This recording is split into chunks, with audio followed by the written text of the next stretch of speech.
ওকে, আজকে আমরা ফিজিক্সের ওই ফার্স্ট এর চ্যাপ্টারটা দেখি আরকি।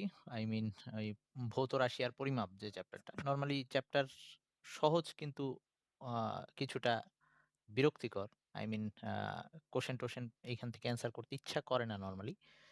তবে আ আ যেহেতু যেহেতু আমাদের ইয়াতে দেওয়া হইছে, আই মিন সিলেবাসে রাখা হইছে, সো এটা থেকে কোয়েশ্চেন আসতে পারে। সো আমরা এটা থেকে যেহেতু সহজ চ্যাপ্টার, সো কোয়েশ্চেন আসলে যদি অন্যগুলা আ কমন না পড়ে তাহলে যেন আমরা এটা থেকে অ্যান্সার করতে পারি। এজন্য ওভাবে একটু দেখব। তো এই চ্যাপ্টারের ১ম দিকে যে আলোচনাগুলা যে আই মিন পদার্থবিজ্ঞানের শাখাগুলা কি? এখানে পদার্থবিজ্ঞানকে কয়টা নরমালি আলোচনার সুবিধার্থে আমরা ২ টা ভাগে ভাগ করি। একটা হচ্ছে ক্লাসিক্যাল পদার্থবিজ্ঞান, আরেকটা হচ্ছে আধুনিক পদার্থবিজ্ঞান। তো আমাদের আধুনিক পদার্থবিজ্ঞানের যে টপিক গুলা সেগুলা নরমালি আ এই এসএসসিতে খুব বেশি আলোচনা করা হয় নাই।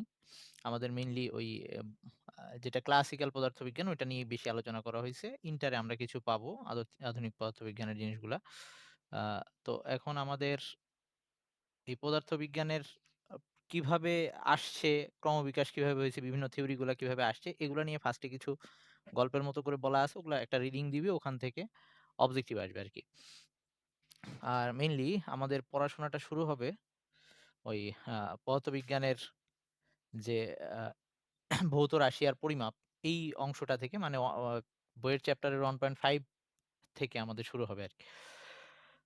তো এইখানে যদি পড়ি, আমাদের পড়ার মধ্যে যে জিনিসটা ১ম এ হচ্ছে যে আমরা আ রাশি বলতে কি বুঝতেছি যে নরমালি যা পরিমাপ করা যায় সেটাই হচ্ছে রাশি। রাশি বা হচ্ছে এটাকে আমরা ভৌত রাশি বলতে পারি। তো এই পরিমাপ করা যায় এরকম যে জিনিসগুলা সেগুলাকে আমরা রাশি বলতেছি। যেমন আমরা দৈর্ঘ্য পরিমাপ করতে পারি, ভর পরিমাপ করতে পারি, সময় পরিমাপ করতে পারি। তো এই রাশিগুলাকে আবার আমরা ২ টা টাইপে ভাগ করছি। একটা হচ্ছে মৌলিক, আরেকটা হচ্ছে লব্ধ বা যৌগিক যেটাই বলি না কেন, লব্ধ রাশি। তো এই মৌলিক রাশিগুলা হচ্ছে এইগুলার রাশি স্বাধীন।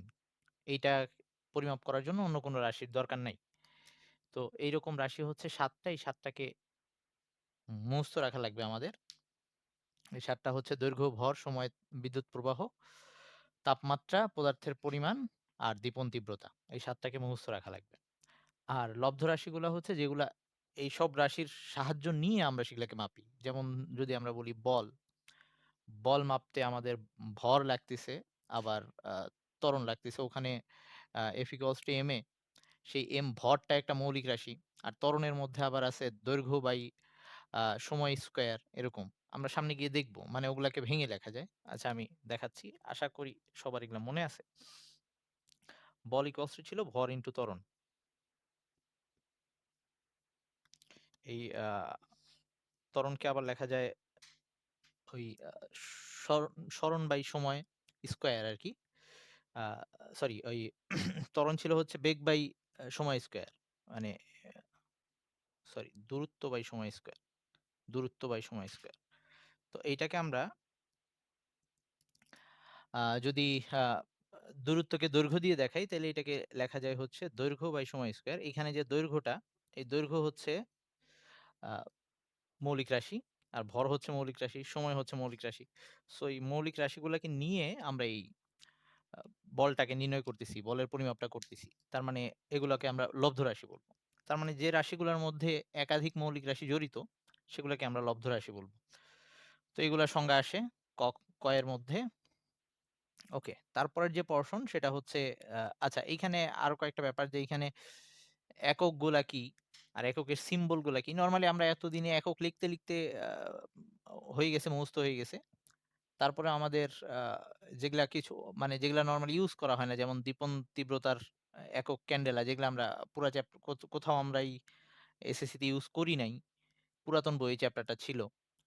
তারপরে যেমন এই তো এখানে এই একটাই আমরা ইউজ করি নাই। আর ওকে, ওই কয়েকটা একক সেগুলা অবজেক্টিভ এর জন্য আসতে পারে আরকি। হুম, তারপরে হচ্ছে একটা চার্ট দেওয়া আছে। আই মিন সেই চার্টের মধ্যে আ এই যে আমাদের নক্ষত্রের দূরত্ব, সৌরজগতের ব্যাসার্ধ এগুলা নিয়ে দেওয়া আছে। এগুলা দরকার নাই। মানে খুব বেশি ইম্পোর্টেন্ট না। কারো ইচ্ছা হইলে একবার দেখতে পারিস, মনে থাকলে থাকলো নাইলে নাই। মানে এটা নিয়ে এত পেইন নেওয়ার দরকার নেই। কষ্ট করে এটাকে মুখস্থ করার দরকার নেই। ওকে, তারপরে পরিমাপের একক। এই পরিমাপের এককটা যখন একদম ১ম দিকে পড়া হয়, আই মিন এজন্য নরমালি আমরা 9 এ যেকোনো জায়গায় এই চ্যাপ্টারটা আ ১ম এ এই এককের সংজ্ঞাগুলা খুব আ বিরক্ত লাগে। কারণ তখন ওই জিনিসগুলো এককের সংজ্ঞাগুলার মধ্যে এমন সব কথাবার্তা চলে আসে, যেগুলো অ্যাকচুয়ালি বইয়ের আ সামনের জিনিসগুলা পড়লে তারপরে বোঝা যায় এরকম একটা অবস্থা। সো নরমালি 9 এ এই সংজ্ঞাগুলা খুব আজে-বাজে লাগে বা খুব আ মনে রাখা খুব কষ্ট লাগে, খুব বিরক্তিকর লাগে। কিন্তু মোটামুটি যখন বইটা পড়া হয়ে যায় তখন এই সংজ্ঞাগুলা এখন বুঝতে যথেষ্ট ইজিই লাগবে। তো আমি সংজ্ঞাগুলাকে একবার করে বলে যাচ্ছি যে সংজ্ঞাগুলা ছিল।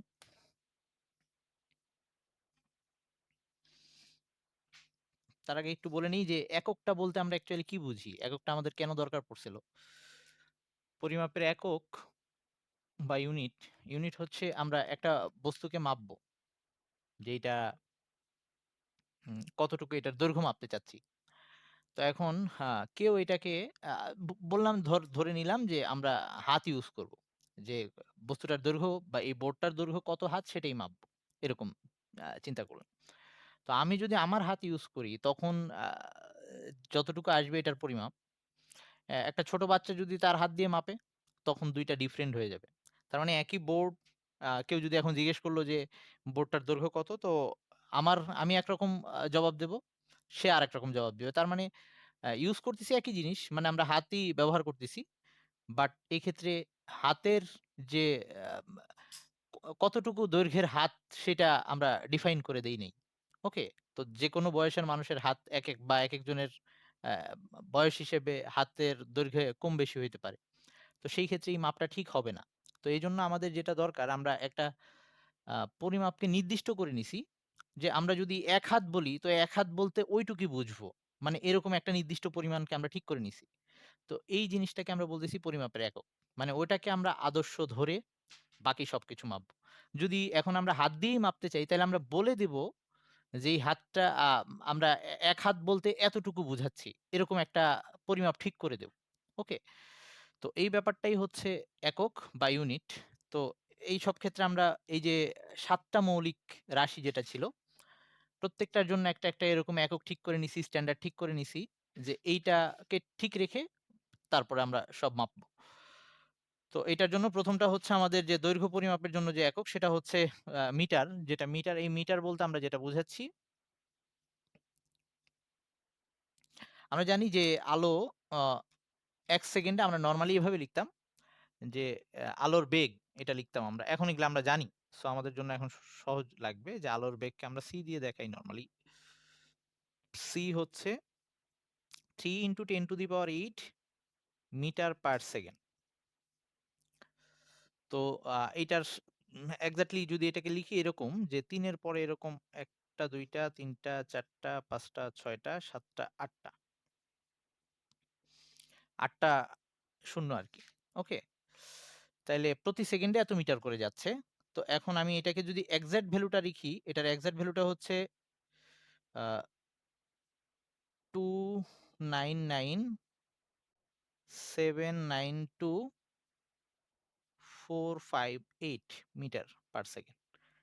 যদি এক্সাক্ট ভ্যালুটা লিখি এটার। এটার এক্সাক্ট ভ্যালুটা এরকম 299,792,458 পার সেকেন্ড। তো এটাকে আমরা এই মোটামুটি এই ডিজিট দিয়ে দেখাচ্ছি। তাইলে এখন আমরা এইটুক সে কত ১ সেকেন্ডে সে এতদূর গেছে। ১ সেকেন্ডে এতদূর যায়। তার মানে আমরা এটাকে যদি এভাবে বলি যে ঐকিক নিয়ম করি নরমালি যে ১ সেকেন্ডে যাচ্ছে বা এত মিটার যায় ১ সেকেন্ডে। আ ধর এটা বললাম আরকি 299,792,458 মানে সংখ্যাগুলো যাতে না ভুল হয় আমি সেজন্য ওভাবে দেখাচ্ছি আরকি।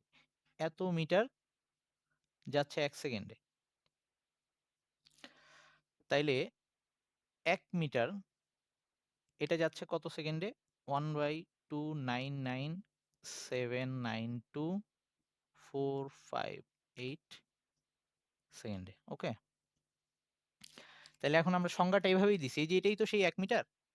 তো আমরা মিটারের সংজ্ঞাটা এভাবেই দিছি যে আলো শূন্যস্থানে এত সেকেন্ডে এই 1/299792458 এত সেকেন্ডে যত দূরত্ব অতিক্রম করে সেটাকে আমরা ১ মিটার বলব।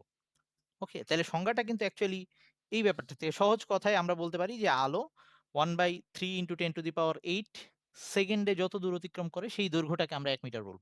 এবং এইটাকেই আমরা দৈর্ঘ্যের জন্য স্ট্যান্ডার্ড দৈর্ঘ্য মাপার জন্য স্ট্যান্ডার্ড হিসেবে ধরে নিছি। যে ১ মিটার বলতে আমরা অতটুকু দূরত্ব বুঝবো। ওকে? আচ্ছা, এইবার আসি। উম আচ্ছা একটু ওয়েট কর তো ফোন আসছে। আচ্ছা ওকে। তারপরে আমাদের যে আ পরের আ এককটা সেটা হচ্ছে ওই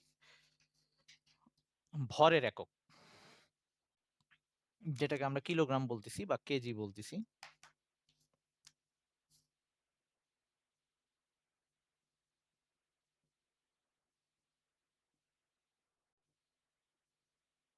তো কিলোগ্রাম বলতে আমরা কতটুকু পরিমাণকে বুঝবো, সেটা যেটা আমরা ঠিক করে নিছি আমাদের আ ওয়েট একটু। এই অবজেক্টিভটা মাঝে, মাঝে আসে। ফ্রান্সের স্যাভ্রে তোদের এই নতুন বইয়ে নামটা লেখা আছে কিনা জানি না। পুরাতন বইয়ে ছিল আরকি।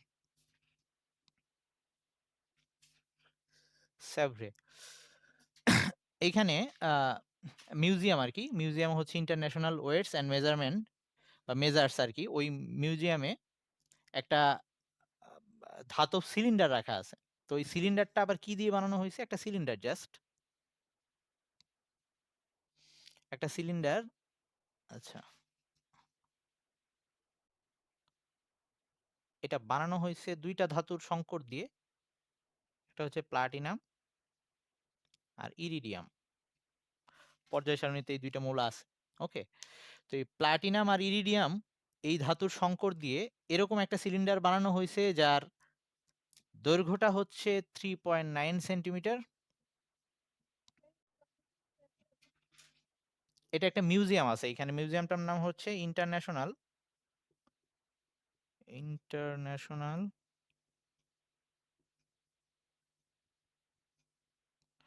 ওয়েটস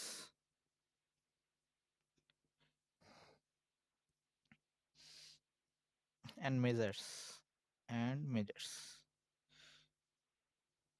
মানে ওজন আর পরিমাপ নিয়ে আরকি। তো ফ্রান্সের স্যাভ্রেতে এই মিউজিয়ামটা আছে। সেই মিউজিয়ামে একটা সিলিন্ডার, যে সিলিন্ডারটা বানানো হয়েছে কি, কি দিয়ে ২ টা ধাতু। একটা হচ্ছে প্লাটিনাম, আরেকটা ইরিডিয়াম, এই ২ টা সংকর, এই ২ টা মিক্স করে এই সিলিন্ডারটা বানানো হয়েছে। এই সিলিন্ডারটার দৈর্ঘ্য হচ্ছে ৩.৯ সেন্টিমিটার। আর এটার যে ব্যাস, এই ব্যাসটাও হচ্ছে ৩.৯ সেন্টিমিটার। ওকে? এইরকম একটা সিলিন্ডার এবং এই সিলিন্ডারটার যে ভরটা সেটাকেই ১ কেজি হিসেবে ধরে নেওয়া হইছে বা কিলোগ্রাম হিসেবে ধরে নেওয়া হইছে। তার মানে আমরা যে এখন ১ কেজির বাটখারাটা দেখি আরকি, তো সেটা অ্যাকচুয়ালি এই সিলিন্ডারটার ভরের সমান। আ পাল্লায় এই সিলিন্ডার আর ওটা রাখা হইলে ব্যালেন্স হয়ে যাবে। ওকে?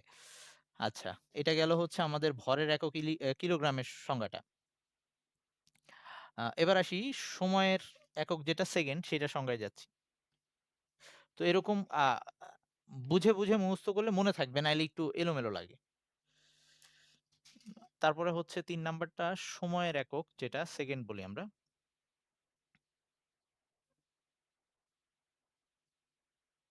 এটা কিভাবে ঠিক করছি আমরা? ওকে, সিজিয়াম, সিজিয়াম পরমাণু আরকি। তো আমরা জানি সিজিয়াম পরমাণু এটার বিভিন্ন রকম আইসোটোপ থাকতে পারে, বিভিন্ন ভর হইতে পারে। আমরা কোন সিজিয়াম পরমাণুটা নিবো? যেটা ১৩৩ যার ভর। ওকে? তো এই সিজিয়াম ১৩৩ পরমাণুটা এইটা আমরা জানি যে একটা পরমাণু নরমালি যখন একটা খন্ডের মধ্যে থাকে, আ একটা কঠিন পদার্থের প্রত্যেকটা অণু বা কণা ওই একটা স্থির অবস্থায় থেকে ওখানে কাঁপতে থাকে। মানে আমরা এটা জানি যে কঠিন পদার্থের অণু পরমাণুগুলা ওই কম্পনরত সবসময়। তো এই সিজিয়ামের যদি একটা খণ্ড নেই বা সিজিয়ামের ক্ষেত্রেও তার এই যে অণুগুলা পরমাণুগুলা সেগুলা যে কম্পনরত, সে এই কম্পনরত পরমাণুর একটা সংখ্যা আমি আগে লিখতেছি তারপরে সেইটারে বলতেছি। সেটা হচ্ছে 9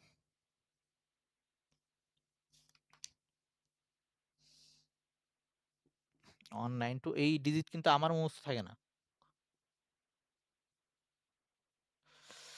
ওকে। তো এই পরমাণু সবসময় কম্পনরত। তো ঠিক এতগুলা কম্পন দিতে একটা সিজিয়াম 133 পরমাণুর যে সময় লাগবে সেই সময়টাকে বলতেছি আমরা 1 সেকেন্ড। তার মানে বুঝাই যাচ্ছে তাদের কম্পাঙ্ক কত হিউজ, কত বেশি পরিমাণে তারা কাঁপতেছে বা কত দ্রুত তারা কাঁপতেছে। 1 সেকেন্ডে ঠিক এতগুলা কম্পন দেয়। তো একটা সিজিয়াম 133 বা সিজিয়াম 133 পরমাণুর এই 91926317770 এতটি কম্পন সম্পন্ন করতে যে সময় লাগবে সেটাকে আমরা সেকেন্ড বলতেছি। আচ্ছা, এবার আসি কেলভিন, যেটা তাপমাত্রার একক, তাপমাত্রা পরিমাপের একক। হ্যাঁ, মানগুলো মুখস্থ রাখতে হবে। আমি নিজেও কিন্তু মুখস্থ রাখতে পারতাম না। আম ভে তাপমাত্রা একক কেলভিন। মানে আ এই জিনিসগুলো অ্যাকচুয়ালি, এই জিনিসটা মুখস্থ রাখা অ্যাকচুয়ালি কোনো ক্রেডিট না অ্যাকচুয়ালি। ওকে? তো কিন্তু পরীক্ষায় আসলে আমাদের পারা লাগবে আরকি। তো এজন্য পরীক্ষার জন্য পড়তে হবে। তো এগুলাও ব্যাপারটা এরকম যে বারবার দেখতে হবে। পরীক্ষায় হলে ঢোকার আগেও ২-১ বার এগুলা দেখে যাইতে হয়, নাইলে এগুলা ভুলে যাইতে হয়। আলোরটা তাও মোটামুটি মুখস্থ রাখা যায়। এগুলো একটু তবে ২-১ বার লিখলে মুখস্থ হয়ে যাবে, সমস্যা নাই। কোনো আহামরি কঠিন কিছু না। আচ্ছা, তাপমাত্রার একক কেলভিন। এই কেলভিন বলতে আমরা যেটা বুঝছিলাম, আমরা আ একটা তাপমাত্রা জানি যেটাকে আমরা পানির ত্রৈধ বিন্দু বলতাম, বা প্রত্যেকটা পদার্থই আমরা নরমাল অবস্থায় আ যদি এই রুমের মধ্যে এখন একটা বরফ রাখি, বরফের টুকরা রাখি, তাইলে সেটা ফার্স্ট এ গলে পানি হবে। তো তখন আমি যখন বরফটা গলবে তখন এই অবস্থা হবে। পাত্রের মধ্যে পানিও থাকবে, বরফের টুকরাটাও থাকবে। আস্তে, আস্তে সেই টুকরা ছোট হইতে থাকবে। তাইলে এইখানে তখন অ্যাকচুয়ালি বরফ আর পানি একটা সাম্যাবস্থায় আছে। মানে আমি ২ টা দশাকে একসাথে পাচ্ছি। প আ ২ টা অবস্থাকে একসাথে পাচ্ছি, কঠিন আর তরল অবস্থা। আবার যখন পানিকে এভাবে রেখে দিব তরল অবস্থায়, সে এইখানে বাষ্প হওয়া শুরু করবে যখন, তখন আমি আ এইখানেও ২ টা অবস্থা একসাথে পাবো। যে গ্যাসীয় অবস্থা আর তরল অবস্থা। তো নরমাল আমাদের বাস্তব লাইফে সবসময় এক্সপেরিয়েন্স এ আমরা এটা ২ টা অবস্থাকে একসাথে আমরা পাই। ওকে? কিন্তু এরকম একটা টেম্পারেচার এবং প্রেশার আছে যেখানে আমরা একটা পাত্রের মধ্যে বরফ রাখলে সেই বরফটা গলে পানি হবে। তখন কিছু বরফ থাকবে পাত্রে, কিছু ত পানিও থাকবে। আবার একই সময়ে পানিটা কিছুটা বাষ্পও হইতে থাকবে। মানে ৩ টা অবস্থাকে এক আ সময়ে আমরা পাবো। এইটা হচ্ছে, তাপমাত্রাটা ছিল ২৭৩.16 কেলভিন। আর চাপটা ছিল হচ্ছে 4.58 মিলিমিটার মার্কারি চাপ। যদিও এটা আমরা মনে হয় কোন চ্যাপ্টারে দেখছিলাম? ৬ নাম্বার চ্যাপ্টারে নাকি ৫, হ্যাঁ ৬ নাম্বার আবার বলতেছি। যেকোনো একটা পদার্থকে নরমালি আমরা আ ২ টা অবস্থায় একসাথে দেখতে পারি। যেমন আ কঠিন এই বরফের কথা যদি বলি, যে একটা তাপমাত্রায় বরফকে আ তাপ দিলাম বা এখন রাখলাম খোলা অবস্থায়, তাইলে বরফটা গলে পানি হবে। তো আমি তখন পাত্রের মধ্যে কিছু বরফও পাবো, পানিও পাবো। মানে যতক্ষণ না পুরা বরফটা গলতিছে। তার মানে পাত্রের মধ্যে ২ টা অবস্থাকে আমি একসাথে দেখতেছি। সেটা হচ্ছে কঠিন আর তরল। ওকে? আবার যখন পানিকে বাষ্প করি, তখন তরল অবস্থা আর বাষ্প অবস্থা ওইটা একই সাথে দেখতেছি আমি। তো সবসময় ২ টা অবস্থাকে দেখার আমাদের এক্সপেরিয়েন্স আছে, একসাথে দেখা। কিন্তু এরকম আমাদের কোনো এক্সপেরিয়েন্স নাই, কিন্তু এটা সম্ভব যে একই পাত্রের মধ্যে একই সময়ে কিছু বরফ গলে পানি হচ্ছে, আবার ওই পানি বাষ্প হচ্ছে। এই ৩ টা একসাথে ঘটতেছে এবং তারা সাম্যাবস্থায় আছে। এইরকম অবস্থাকে আমরা বলি, ওকে ঠিক আছে, এইরকম অবস্থাকে বলে। আচ্ছা এই যে আমাদের খাদি যে বললো ও দেখছে, এটা যে মিথ্যা কথা, এটার প্রুফটা এইটাই।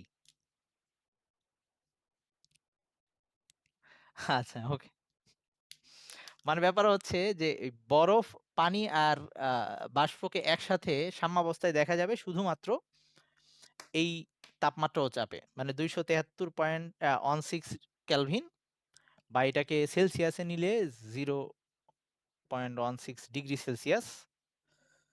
আর চাপ হিসেবে বললে আমাদের তো এখন বাতাসের চাপ কিন্তু 760 মিলিমিটার মার্কারি। হ্যাঁ রেকর্ড করতেছি। 760 মিলিমিটার মার্কারি। আমার এই চাপটাই যে অনেক কমায় ফেলতে হবে, 4.58 মিলিমিটার মার্কারি চাপে নিয়ে গেলে আমরা তিনটা অবস্থাকে একসাথে পাই। তাহলে এই তাপমাত্রাটাকে তখন আমরা বলি ত্রৈধবিন্দু। এটা বরফের জন্য বা পানির জন্য ত্রৈধবিন্দু আর কি, পানির ত্রৈধবিন্দু।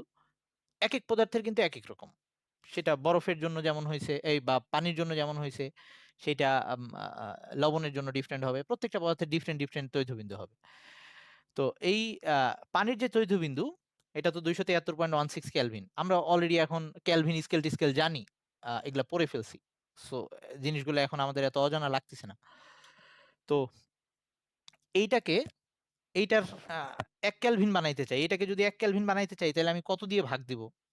এইটাকে এই সেম ডিজিট দিয়ে ভাগ দিলেই তো পাবো। আই মিন এই 273.16 কে আমি যদি 273.16 দিয়ে ভাগ দিই তাইলে 1 পাবো। তার মানে সহজ কথায় এই তাপমাত্রাটার 273.16 ভাগ করে তার 1 ভাগ নিলে যে তাপমাত্রাটা পাবো সেটাকে আমরা কেলভিন বলতেছি।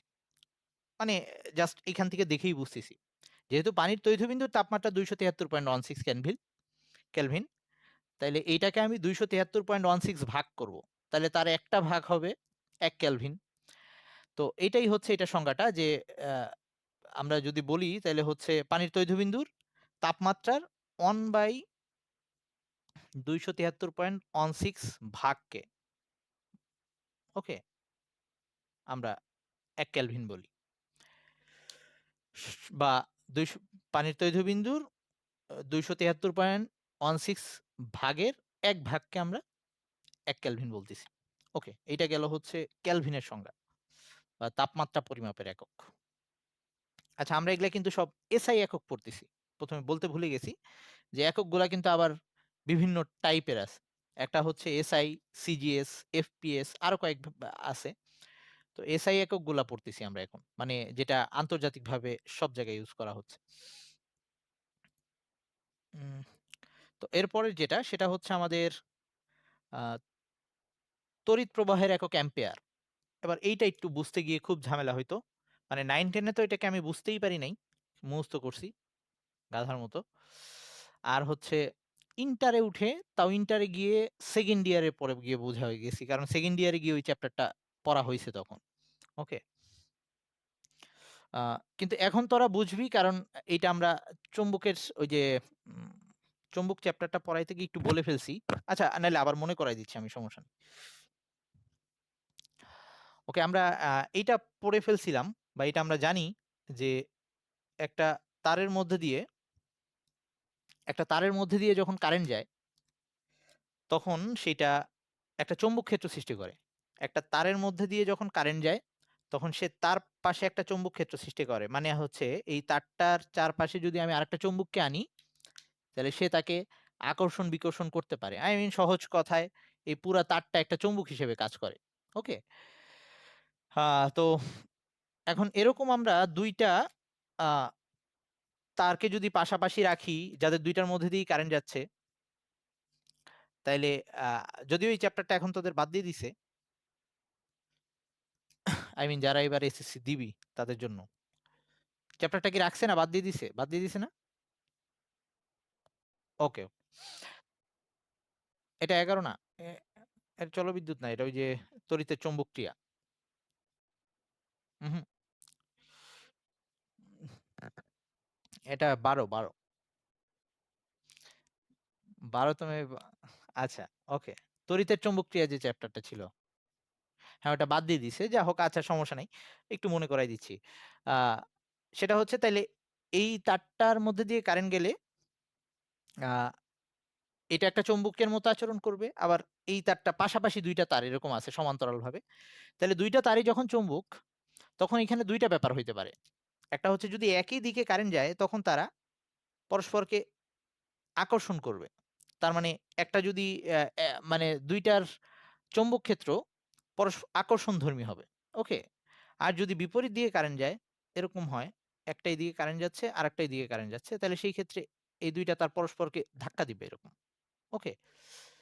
তো যেটাই হোক, আকর্ষণ করুক বা ধাক্কা দিক, সহজ কথায় এদের মধ্যে একটা বল সৃষ্টি হবে। আকর্ষণ বা বিকর্ষণ যে বলই হোক, এটা তো একটা বল। ওকে? এবং এই বলটা আ যদি ২ টা তারের মধ্যে দিয়ে সমান পরিমাণ কারেন্ট যায়, তাহলে সমান পরিমাণ বল সৃষ্টি হবে আরকি।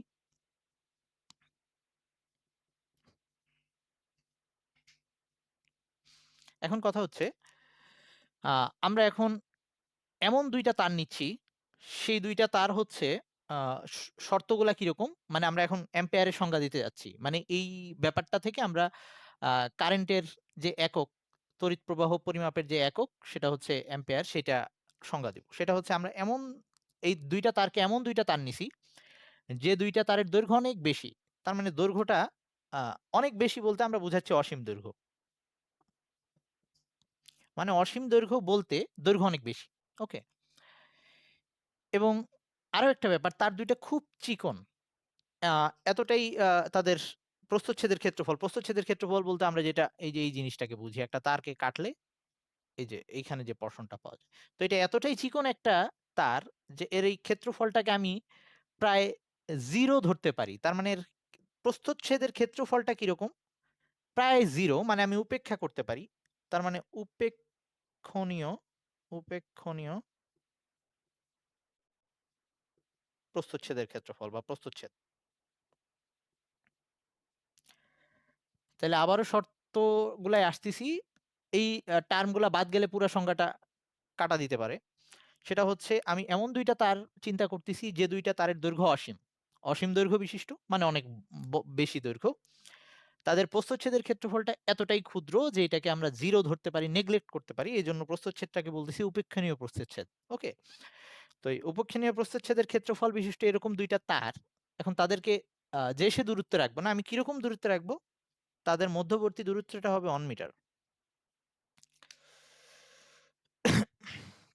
এখন 1 মিটার দূরত্বে রাখলে তাদের মধ্যে একটা বল সৃষ্টি হবে।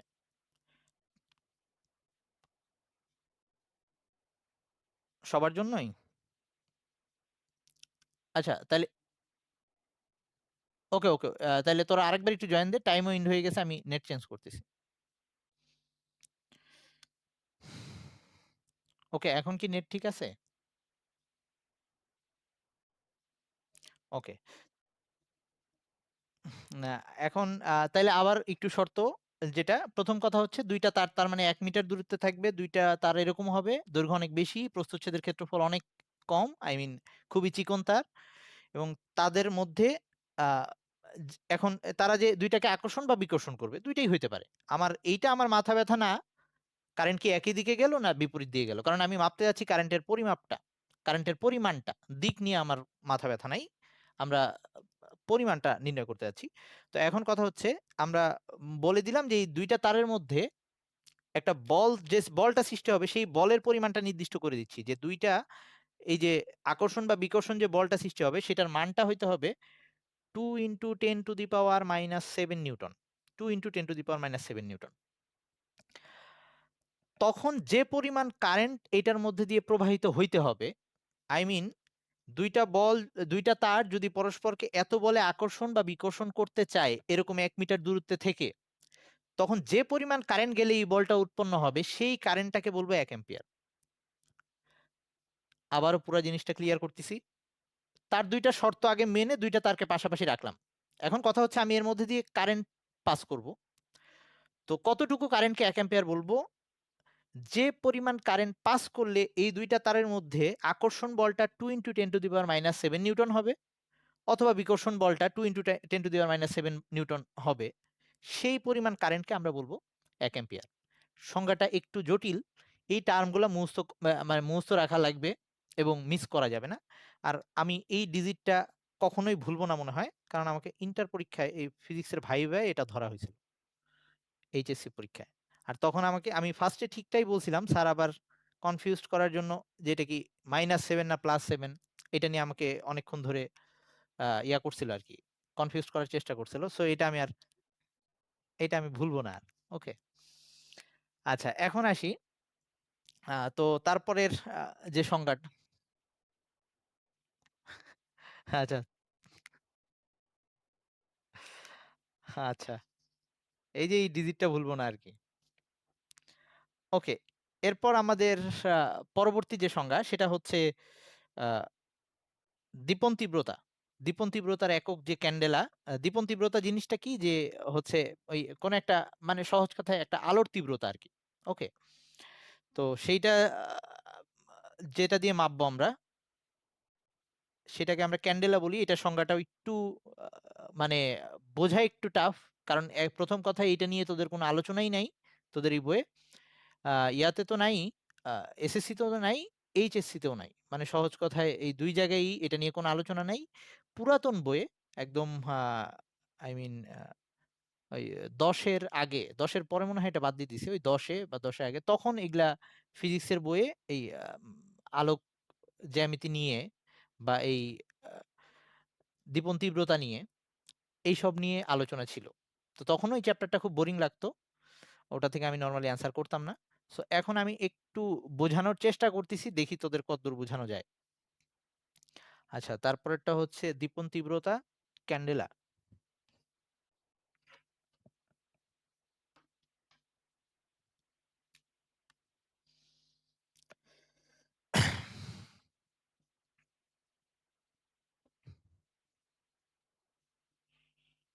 দীপন তীব্রতার একক ক্যান্ডেলা।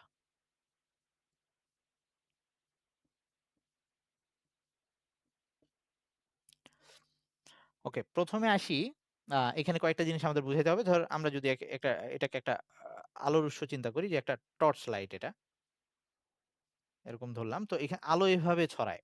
ওকে, আলো এভাবে ছড়ায়, একটা কোণ করে ছড়ায়। এই কোণটা কিরকম কোণ? এটা কিন্তু দ্বিমাত্রিক কোণ না, মানে হচ্ছে আমরা ধর এই যে বোর্ডে যে কোণটা আঁকি, এটা একটা দ্বিমাত্রিক কোণ। ওকে, এর কোনো আয়তন নাই, এটার কোনো আয়তন নাই। বাট এইখানে যে কোণটা হয়েছে, এটা একটা ত্রিমাত্রিক কোণ। মানে আমরা যদি চিন্তা করি, ওই যে মাইকিং করার সময় যে মাইক গুলো ইউজ করা হয় আর কি, সে মাইক গুলো ওইটার ভিতরে একটা জায়গা থাকে, বা যে কোনো আমরা চং এর কথা যদি চিন্তা করি, এই যে চং, চং শেপ। ওকে, এইটার ভিতরে একটা কোণ থাকে, এই পুরা কোণটা, এটা কিন্তু একটা আয়তন আছে ভিতরে। তো এই টাইপের কোণগুলোকে ডাইমেনশনাল কোণগুলোকে বলা হয় ঘন কোণ। মানে ওই যেহেতু আয়তন আছে, ঘন বস্তু টাইপের এরকম আর কি, ঘন কোণ বলে এটাকে। ওকে, তার মানে আলো যখন ছড়াই যাচ্ছে, সে একটা ঘন কোণ উৎপন্ন করতেছে। এখন তো আমাদের এইখানে আগেরটাই যেমন কিছু শর্ত ছিল, এখানেও কিছু শর্ত, আমি শর্তগুলো একটু লিখে দিচ্ছি। যে এখান থেকে যে আলোটা বেরোয় আসবে, যে আলোক উৎসর জন্য আমরা এই ক্যান্ডেলাটা নির্দিষ্ট করতেছি, সেই আলোক উৎসটা এরকম হবে, সেটা হচ্ছে একবর্ণী আলোক উৎস। একবর্ণী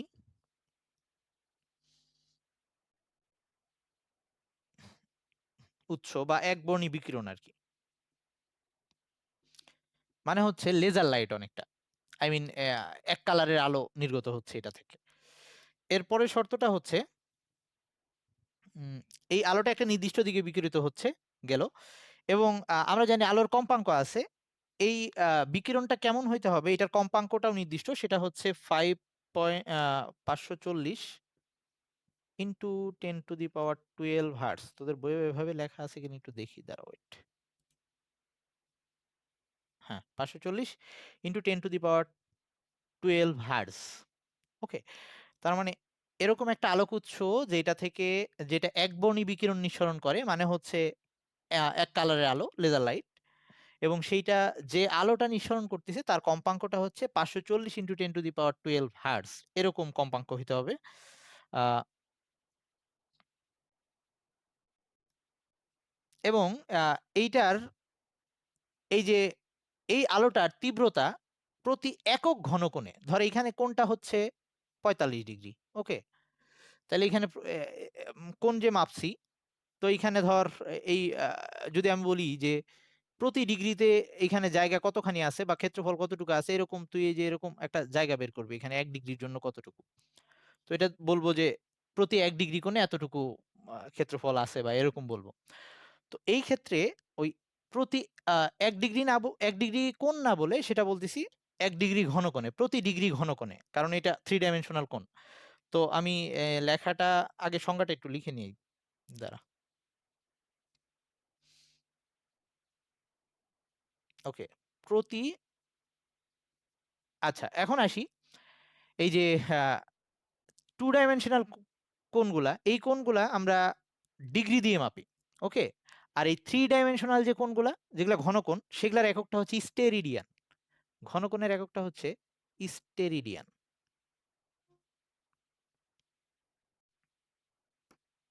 তাহলে এই ক্ষেত্রে বলবো প্রতি একক ঘনকোণ বা প্রতি স্টেরিডিয়ান ঘনকোণে, প্রতি স্টেরিডিয়ান ঘনকোণে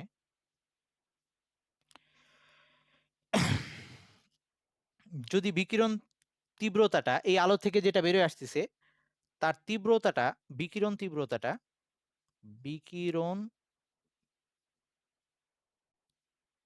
তীব্রতাটা এরকম হয়, সেটা হচ্ছে 1/638 ওয়াট। এখান থেকে যে আলোটা বেরিয়ে আসতেছে সে প্রতি স্টেরিডিয়ান ঘনকোণে, মানে ওই যে 3 ডাইমেনশনাল কোণটা ছিল তার প্রতি ডিগ্রিতে, ওই ডিগ্রির সাথে যদি তুলনা করি আর কি, ওই বিকিরণটার তীব্রতা যদি এরকম হয় 1/638 ওয়াট, তাহলে তখন আমরা ওই উৎসটার দীপন তীব্রতাকে বলবো 1 ক্যান্ডেলা। খুবই জটিল লাগতেছে জিনিসটা, তো আবার একটু সহজ করে বলে দিই। তাহলে আমরা দীপন তীব্রতা বলতে বা ক্যান্ডেলা বলতে আমরা এরকম একটা সেই পরিমাণ দীপন তীব্রতাকে বুঝবো যে দীপন তীব্রতার সৃষ্টি হয়েছে এমন একটা আলো থেকে, সেটা হচ্ছে একবর্ণী বিকিরণ, তার কালারটা একটাই শুধু, আই মিন লেজার লাইট, এবং তার কম্পাঙ্কটা হচ্ছে 540 × 10⁻12 হার্টজ, এবং সেই আলোটা যেটা বেরোয় আসতেছে সেই আলোটা ওই ঘনকোণের প্রতি স্টেরিডিয়ানে বা প্রতি, যেটাকে ডিগ্রির সাথে আমরা তুলনা করছি, প্রতি একক ঘনকোণে এই 1/638 ওয়াট করে তীব্রতা সৃষ্টি করতেছে। এই পরিমাণ হইলে তখন সেটাকে আমরা 1 ক্যান্ডেলা বলবো। সংজ্ঞাটা একটু কষ্ট করে মুখস্থ করে নেওয়া লাগবে। আচ্ছা এবার আসি তারপরের, আচ্ছা তারপরে যেটা আছে মোল। তো মোল সংখ্যা নিয়ে, মোলের সংজ্ঞা আমরা ওই 6 নম্বর চ্যাপ্টারে পড়ে ফেলছি। তো এইটাকে এইখানে যেভাবে বলা আছে আমরা অবশ্যই একটা দিলেই হবে। মোলের সংজ্ঞা আসলে আমাদের আর এরকম চিন্তা করা লাগবে না যে এটা ফিজিক্স পরীক্ষায় আসছে দেখে আমি এরকম। কোনটায় ভাইয়া? প্রতি স্টেরিডিয়ান, এখানে একটা ট আছে। স্টেরিডিয়ান হচ্ছে ঘনকোণের একক, মানে হচ্ছে আমরা যেমন এইখানে কোণ মাপি ডিগ্রি দিয়ে।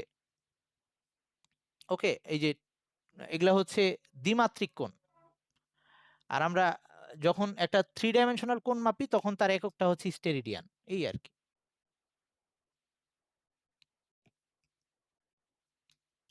বুঝছিস?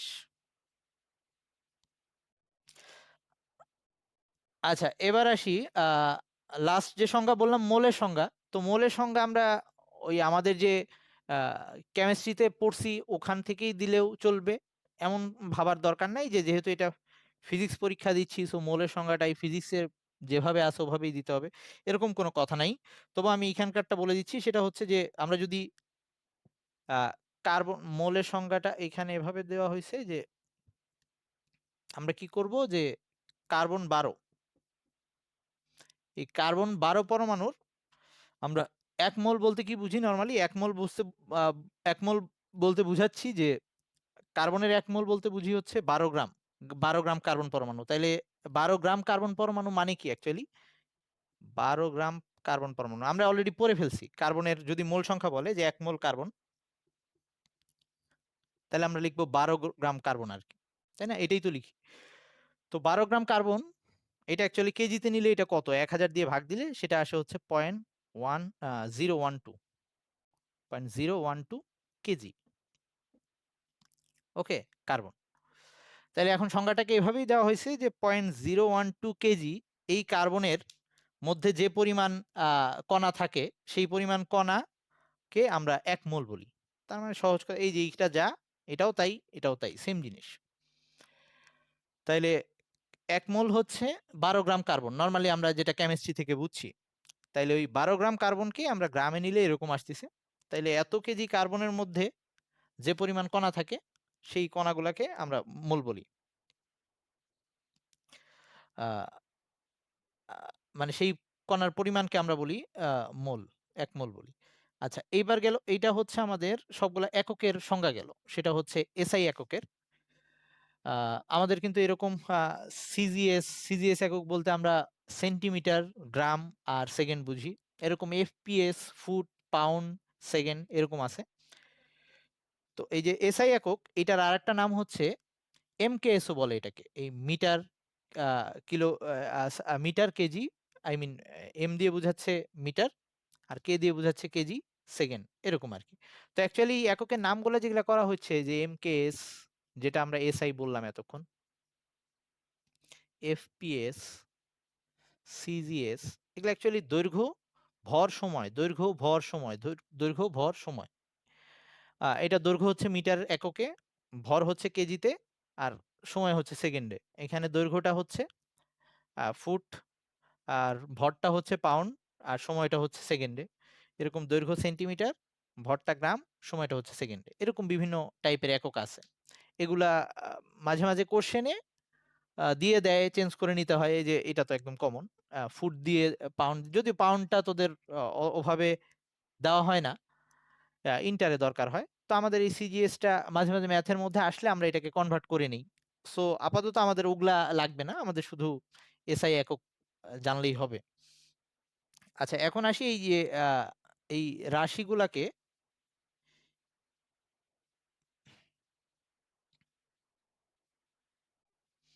এই রাশিগুলার যে প্রতীকগুলা আছে, এবং এগুলার রাশিগুলাকে প্রকাশ করার জন্য যে প্রতীক, আর এগুলার এককগুলাকে আমরা যেভাবে দেখাই, সেগুলা এখন তো সবাই এগুলা জানিস, তা আমি একবার করে একটু বলে দিই। সেটা হচ্ছে দৈর্ঘ্যকে আমরা প্রকাশ করি, দৈর্ঘ্যকে এল দিয়ে, লেন্থ যেহেতু, এল দিয়ে প্রকাশ করি। আর ওটার এককটাকে দেখাই এম দিয়ে, স্মল এম দিয়ে, দৈর্ঘ্যের জন্য। আর ভরকে, যেহেতু ভরের ইংলিশটা হচ্ছে ম্যাস, তো আমরা ওটাকে নর্মালি এম দিয়ে ভর বুঝাই। আর ওটার যে একক হচ্ছে কেজি, সেটা তো আমরা অলওয়েজ ইউজ করতেছি। আচ্ছা, আটকাও, সমস্যা নাই, এখন খুব বেশি টাইমও নাই আমাদের। আর সহজ টপিকই বলতেছি, চিন্তা করিস না, রেকর্ড আছে। এবার আসি এই আহ, আহ, তারপরে যে টাইম, টাইমকে আমরা প্রকাশ করি টি দিয়ে। আর এটার এককটা হচ্ছে ওই সেকেন্ড, যেটা এস দিয়ে লিখি আমরা, বা কখনো নর্মালি এস দিয়ে লেখে, তবে আমরা ম্যাথ করার সময় কখনো এভাবেও লিখি। আচ্ছা, হ্যাঁ, এরপর আসি তাপমাত্রা। তাপমাত্রাটা আমরা প্রকাশ করি, দেখাই যেভাবে, নর্মালি থিটা বা টি দিয়ে, এটা হচ্ছে প্রকাশ করতে। ওকে। তো আমি ম্যাথ করানোর সময় বলছিলাম যে এই থিটা দিয়ে নর্মালি আমরা ডিগ্রি সেলসিয়াস তাপমাত্রাটা বুঝাই, আর এই টি দিয়ে নর্মালি আমরা কেলভিন টেম্পারেচারটা বুঝাই নর্মালি। তবে কখনো কখনো এই টেম্পারেচারকে স্মল টি দিয়েও দেখায় কখনো কখনো। ওকে। আর এটার যে একক, একক তো আমরা দেখলাম এসআই একক কেলভিন। এবার আসি লাস্টে হচ্ছে দীপন তীব্রতা, তড়িৎ প্রবাহ। তড়িৎ প্রবাহকে প্রকাশ করি আই দিয়ে, কারেন্ট। আর এটার একক হচ্ছে অ্যাম্পেয়ার, সেটাকে আমরা এ দিয়ে লিখি নর্মালি, কখনো আবার এ এম পি এভাবেও লেখে। ওকে, তবে নর্মালি অ্যাম্পেয়ার এ। এরপরে আসি হচ্ছে দীপন তীব্রতা, যেটা সেটাকে প্রকাশ করি এভাবে আই ভি দিয়ে। আর হচ্ছে ক্যান্ডেলা, এটার এককটা হচ্ছে ক্যান্ডেলা সিডি। তো নর্মালি তোদের বইয়েতে ক্যান্ডেলা মেবি সি আর ডি, নতুন বইয়ে সি আর ডি দুইটা ছোট হাতের দেওয়া আছে, কিন্তু সিটা বড় হাতের হওয়ার কথা। আচ্ছা, এটা একটু দাঁড়া, একটু আমি দেখে নিই।